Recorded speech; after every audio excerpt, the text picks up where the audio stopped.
If we look at the photographs taken by the archaeological photographer Harry Burton in the 1920s, we see that Tutankhamun's tomb was jam-packed with all sorts of treasures.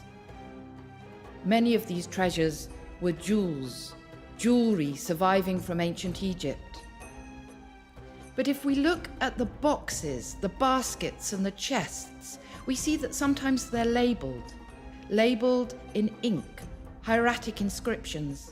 This ivory box says on it, "Golden rings for the funerary procession," but the archaeologists found it empty.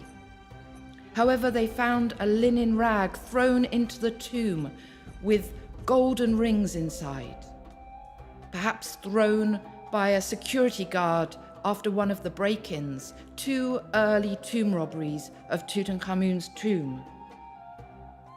The archaeologist Howard Carter looked at the inscriptions on these boxes, and he reckoned that some 60% of the jewellery had been stolen from this tomb in those 2 early break-ins. The jewellery that survives is magnificent. This was worn by the pharaoh during his lifetime on his chest, suspended from a necklace. The scarab beetle in the center is made of inlaid lapis lazuli imported from Afghanistan. In fact, we're looking at one of the pharaoh's names, Neb-Khepuru-Ra, written in hieroglyphs, written in inlaid jewels. There is always symbolism behind the jewellery. If we look closely, we see the scarab beetle in the sun boat.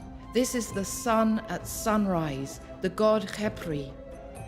But more specifically, this is the god at sunrise at the end of the nightly journey through the waters of the underworld. The waters are represented at the bottom of this pectoral, the heavens at the top.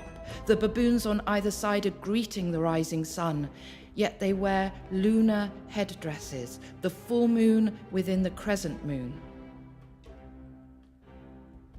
The pectoral worn on the chest here has a rock crystal or chalcedony scarab. We see that the scarab is itself the body of the falcon. We have the merging of 2 aspects of the solar divine. Above the solar symbol is a lunar symbol, the eye of Horus, but the left eye, the right eye, is the solar eye.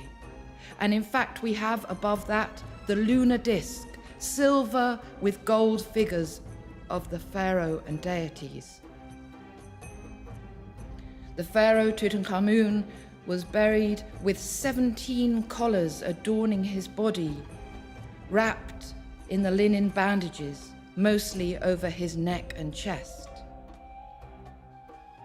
One of these is the gold Horus collar, a falcon collar cut out of a single sheet of gold, placing the deceased pharaoh under the protection of Horus. Horus features in this wonderful cloisonné pectoral inlaid with lapis lazuli, carnelian and blue glass. Pharaoh under the protection of the gods.